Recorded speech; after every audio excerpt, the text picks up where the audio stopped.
The following material ostensibly refers to Lincoln's issuance of greenbacks to finance the Civil War. Lincoln rejected the equivalent publication of currency by banks, which would have introduced the further ramifications of interest. It is speculated that James Wilkes Booth was an agent of these foreign bankers, and that the Lincoln assassination was a conspiracy purposely targeting further members of the Lincoln administration. A probable idea of such a conspiracy, of course, would have been to discourage truly representative government from providing the opportunity for commerce free of usury. According to this disposition, modern, quote, economists, unquote, renounced the money Lincoln created for this purpose, proclaiming that it engendered inflation. Indeed, it may have. Because the war was not funded by mathematically perfected economy, no provision was made to pay the debt, but in effect the money would freely procure the people's production. Thus Lincoln financed so much of the war without cost. But the whole truth remains. Whether he recognized all the responsible irregularities and solved for them or not, Lincoln's currency relieved the people of multiplying debt and compulsion to pay perpetual interest on debt, while it created no more immediate inflation, whatever, than any such paper which could have been published by the so-called bankers. We can readily understand, therefore, why it would have been so important for a conspiracy planning a worldwide imposition of usury to arrest the development practiced by Lincoln. In any case, the following excerpts ostensibly address this proposition. The reference that, quote, the great debt that capitalists will see to it is made out of the war, unquote, thus would refer to the unlimited loan offered Lincoln at some 30% interest. So these are the excerpts of the Hazard Circular, so it's called, that purportedly was published in the London Times, but it's of disputed origin. As I say, nonetheless, it expresses the facts quite perfectly. It goes on. If that mischievous financial policy, which had its origin in the North American Republic, should become indurated down to a fixture, then that government will furnish its own money without cost. Imagine that as an objection. It will pay off its debts and be without a debt. It will become prosperous beyond precedent in the history of the world. Indeed. The brains and wealth of all countries will go to North America. That government must be destroyed, or it will destroy every monarchy on the globe. Slavery is likely to be abolished by the war power. This I and my European friends are in favor of, for slavery is but the owning of labor, and carries with it the care of the slaves. While the European plan, led on by the Bank of England, is that capital shall control labor by controlling wages. The great debt that the capitalists will see to it is made out of the war must be used as a means to control the volume of money. To accomplish this, bonds, I write sick notes, must be used as a banking basis. We are now waiting for the Secretary of the Treasury to make this recommendation to Congress. It will not do to allow the greenback, as it is called, to circulate as money for any length of time, as we cannot control that. But we can control the bonds, again, sick notes, and through them, the banking issues, or, of course, multiplication of artificial indebtedness. So, in this theme of sympathy with the devil, why is it that we lost Lincoln and Kennedy? We lost Lincoln and Kennedy because the people neither sufficiently understood solution, nor were they sufficiently motivated, nor did they sufficiently equip themselves to themselves establish actual solution. After all, then, what profit would there have been in assassinating either man?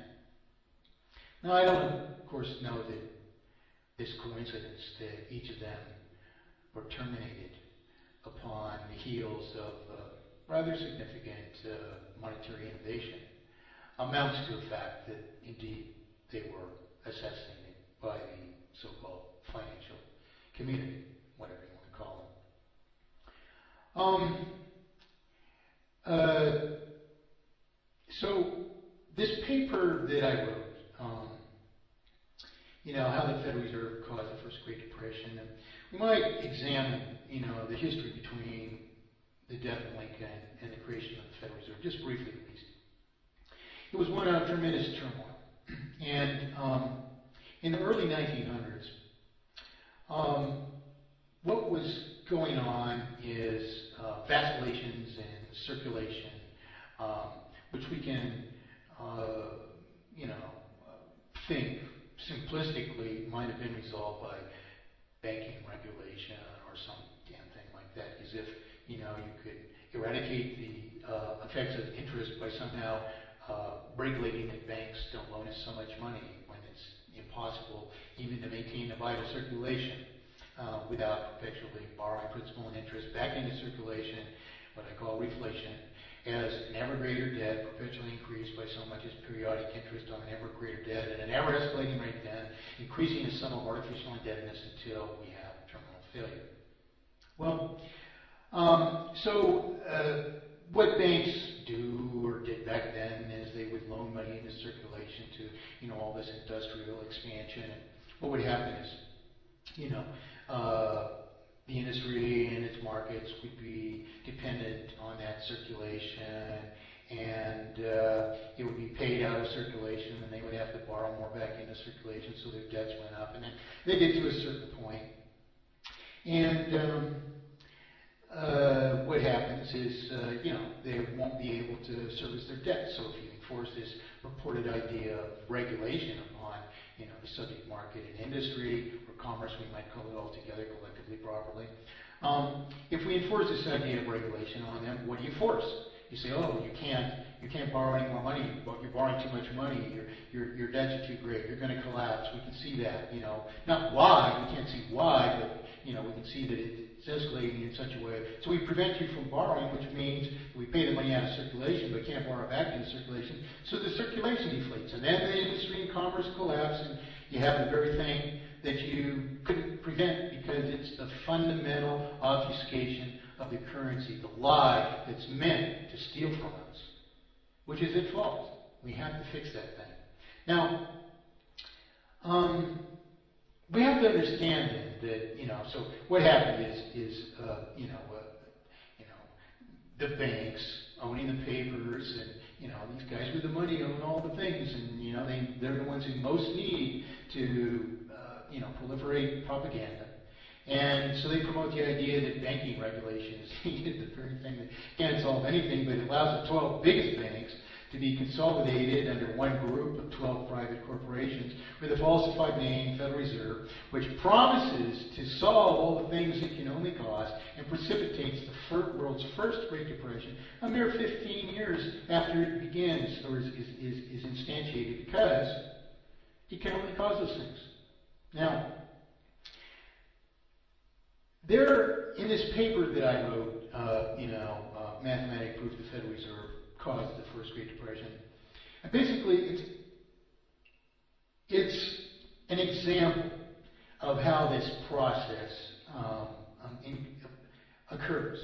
And of course, the collapse of the so-called securities markets is not the cause of the Great Depression. The fact is, everybody was so marginalized by indebtedness that if something goes down, it affects all these adjacent dependent sectors of the economy, so-called. It's a lie, economy, of course.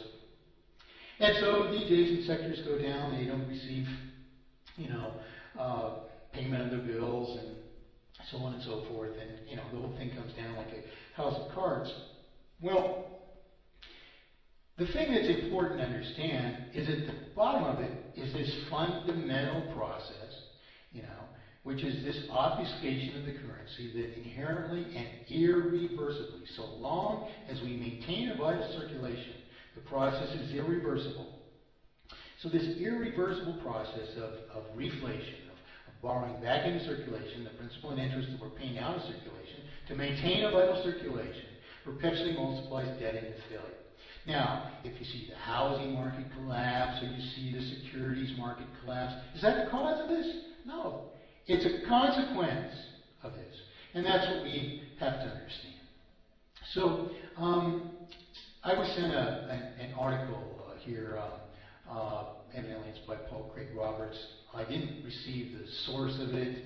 I'm going to read it because I've written Paul Craig Roberts quite a few times. He's never answered, you know, a single letter from me. I called him out on quite a few issues where he was wrong.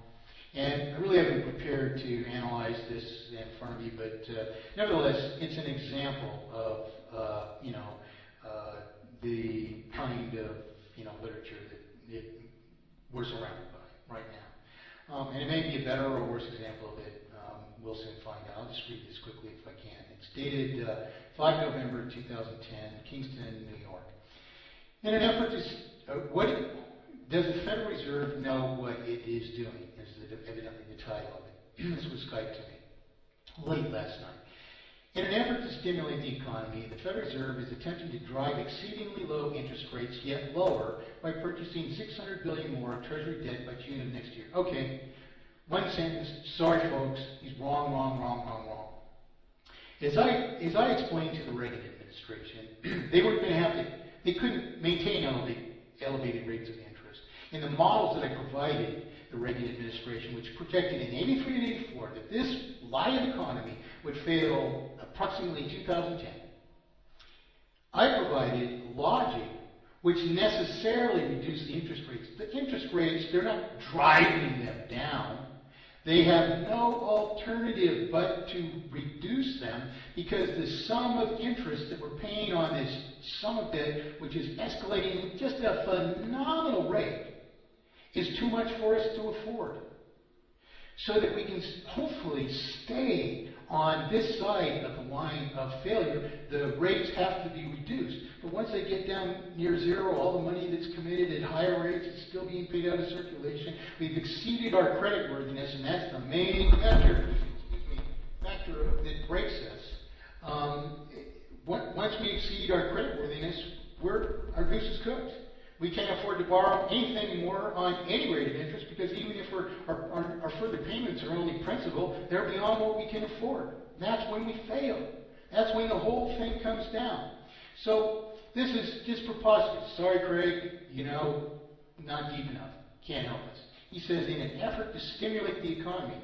Well, in truth, the obfuscation of the currency is deflating the circulation at such a rate, owing to the incredible multiplication of artificial indebtedness. And you'll notice this article doesn't address the obfuscation of the currency, the falsification of the role of creditor, the denial of interest to the real creditor, and the mere intervention between the issuer of a promissory obligation and the real creditor to issue evidence of our promissory obligations to each other, not even to a bank.